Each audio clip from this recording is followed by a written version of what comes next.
मराठीमध्ये share market शिकण्यासाठी आपल्या चॅनलला सबस्क्राईब करा आणि नवीन व्हिडिओच्या अपडेटसाठी बेल आयकॉनवर क्लिक करा. नमस्कार मित्रांनो, स्टॉक्स मराठी प्रस्तुत शेअर बाजाराची ओळख या फ्री व्हिडिओ कोर्समध्ये शेअर बाजाराची बेसिक माहिती आम्ही तुम्हाला सांगत आहोत. या व्हिडिओ कोर्समधील हा 8वा भाग असून आज आपण गुंतवणुकीसाठी शेअरची निवड कशी करावी हे पाहणार आहोत. तर या अगोदर आपण या विषयावरील थिअरीचा व्हिडिओ टाकलेला आहे. तुम्ही पाहिला नसेल तर वरील आय बटनावर क्लिक करा आणि तो व्हिडिओ पाहून घ्या. तर आज आपण हा प्रॅक्टिकल व्हिडिओ आहे ज्यामध्ये आपण शेअर्सची ॲनालिसिस कसे करायचे ते पाहणार आहोत. तर मागील व्हिडिओमध्ये आपण गुंतवणुकीसाठी शेअर्स कसे निवडावे यासाठी हे 5 पॉईंट पाहिले होते. तर ते 5 पॉईंट कोणते हे सुरुवातीला जाणून घेऊयात. यातील पहिला पॉईंट म्हणजे मार्केट कॅपिटल. कंपनीचं मार्केट कॅपिटल हे जेवढं जास्त असेल तेवढं कंपनी चांगली असे आपण समजतो. यातील मार्केट कॅपिटल हे 10,000 करोडपेक्षा जास्त असते तेव्हा त्याला आपण लार्ज कॅप कंपनीज किंवा ब्लू चिप स्टॉक्स म्हणतो. यानंतरचा दुसरा पॉईंट म्हणजे सेल्स ग्रोथ. सेल्स ग्रोथ म्हणजेच विक्रीमध्ये वाढ. कंपनीच्या विक्रीमध्ये ही वर्षानुवर्षे वाढ झाली पाहिजे. त्यानंतरचा तिसरा पॉईंट म्हणजे प्रॉफिट ग्रोथ. प्रॉफिटमध्ये देखील जशी विक्रीमध्ये वाढ होते तशी प्रॉफिटमध्ये वाढ झाली पाहिजे. यातील चौथा पॉईंट म्हणजे डेट. डेट यालाच आपण कर्ज असे म्हणतो. जेवढे कंपनीवर कर्ज कमी असेल तेवढी कंपनी चांगली असे आपण समजतो. यातील 5वा पॉईंट म्हणजे मॅनेजमेंट. तर कंपनीचं मॅनेजमेंट जेवढं चांगलं, जेवढं जेन्युइन असेल तेवढं कंपनीसाठी चांगले असते, जेणेकरून कंपनी पुढे चांगले काम करेल. तर या 5 पॉईंटचे ॲनालिसिस आता आपण करणार आहोत. तर यासाठी सुरुवातीला गुगलवर तुम्ही स्क्रीनर सर्च करा.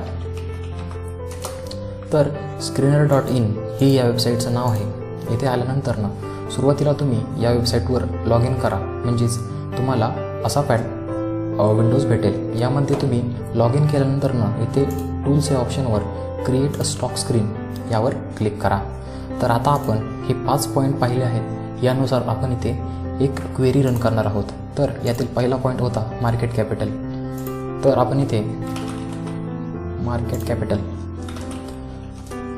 Market capitalisation greater than 10,000 crore.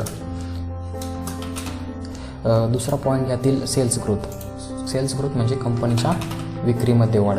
तर मागील 10 वर्षामध्ये कंपनीच्या विक्रीमध्ये आपण इथे 15% धरूयात. म्हणजे मागील 10 वर्षामध्ये कंपनीच्या विक्रीमध्ये 15%ची वाढ झालेली पाहिजे. यातील तिसरा पॉईंट म्हणजे प्रॉफिट ग्रोथ. कंपनीच्या प्रॉफिटमध्ये मागील 10 वर्षामध्ये 15%ची वाढ झाली पाहिजे. इथे तुम्ही 20% सुद्धा टाकू शकता. आता मी इथे ॲनालिसिससाठी 15% टाकत आहे.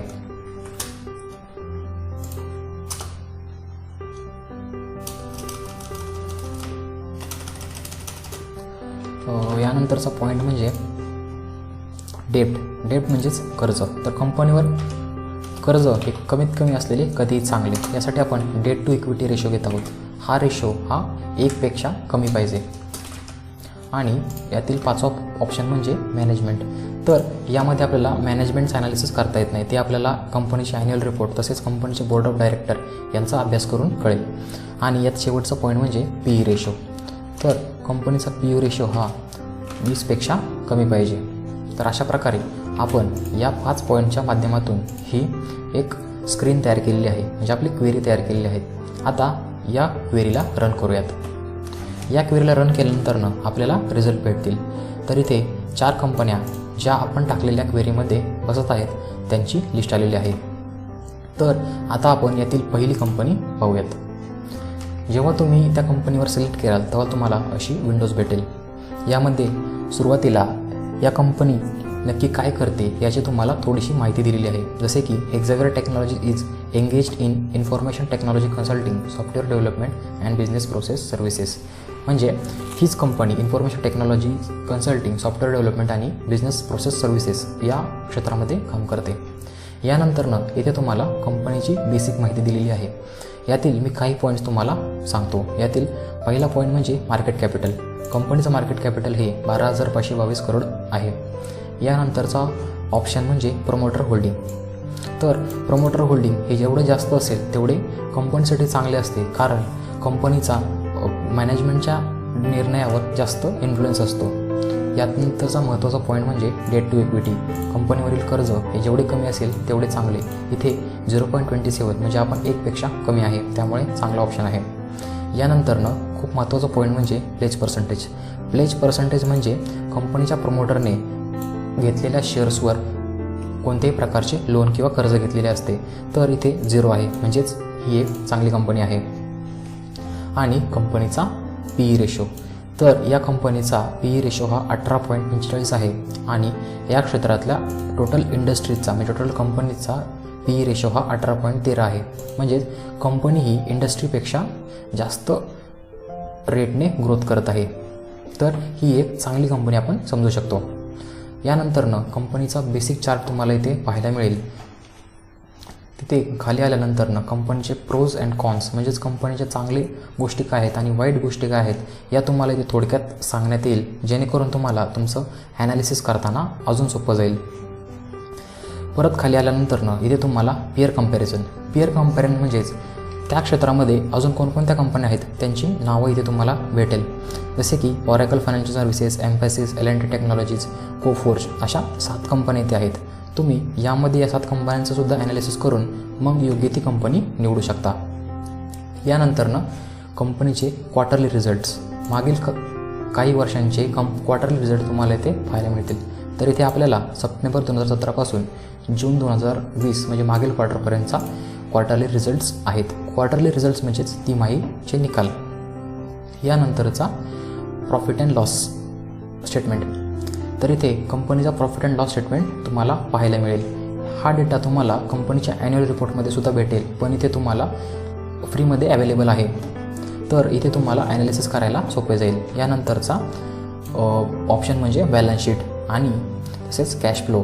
तर मित्रांनो, कंपनीचे मेन 3 फायनान्शियल स्टेटमेंट असतात, ते म्हणजे profit and loss account, profit and loss statement, balance sheet आणि कॅश फ्लो स्टेटमेंट. तर अशा प्रकारे तुम्ही हे 3 स्टेटमेंट इथे पाहू शकता आणि ते मागील वर्षांचे सुद्धा पाहू शकता. यानंतरचा ऑप्शन म्हणजे रेशोजमध्ये काही महत्त्वाचे रेशोज इथे तुम्हाला सांगितले आहेत, जसे की ROCE म्हणजेच रिटर्न ऑन कॅपिटल एम्प्लॉईड. हा रेशो जेवढा जास्त असेल तेवढा चांगला. तर डिसेंबर 2008मध्ये हा रेशो 11% होता आणि डिसेंबर 2019मध्ये हाच रेशो 30%, म्हणजेच हा रेशो वाढलेला आहे. तसेच डेटर डेज हे कमी असलेले केव्हाही चांगले. तर डिसेंबर 2008मध्ये हे 65 होते, परत 2011मध्ये हे वाढले आणि परत कमी होत आणि सध्या परत 64 म्हणजेच कमी आहेत थोडेसे. यानंतरचा ऑप्शन म्हणजे शेअर होल्डिंग पॅटर्न.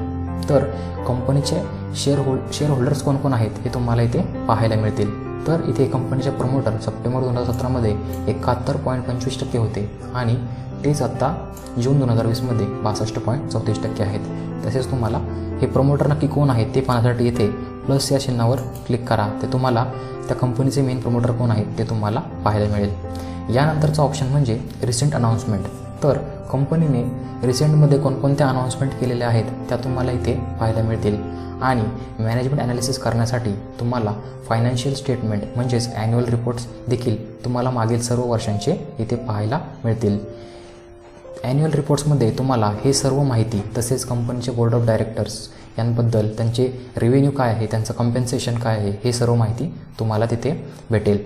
तर मित्रांनो, ॲनालिसिस करण्यासाठी ही Screener.in ही एक वेबसाईट खूप महत्त्वाची आहे आणि मेन म्हणजे ही वेबसाईट तुम्हाला फ्रीमध्ये माहिती प्रोव्हाइड करते. तर यातील अजून एक फीचर म्हणजे तुम्ही या माहितीला एक्सेलमध्ये एक्सपोर्ट करू शकता या बटनावर क्लिक करून. तर मित्रांनो, हा व्हिडिओमध्ये माझा सांगण्याचा उद्देश हाच होता की तुम्ही फ्रीमध्ये सुद्धा ॲनालिसिस करून शेअर्समध्ये गुंतवणूक करू शकता. तर मित्रांनो, आपला हा व्हिडिओ इथेच संपला. व्हिडिओ आवडल्यास कमेंट करा आणि आपल्या स्टॉक्स मराठी फायनान्शियल इन्स्टिट्यूट या यूट्यूब चॅनलला सबस्क्राईब करा. लवकरच भेटूयात पुढील व्हिडिओमध्ये. धन्यवाद.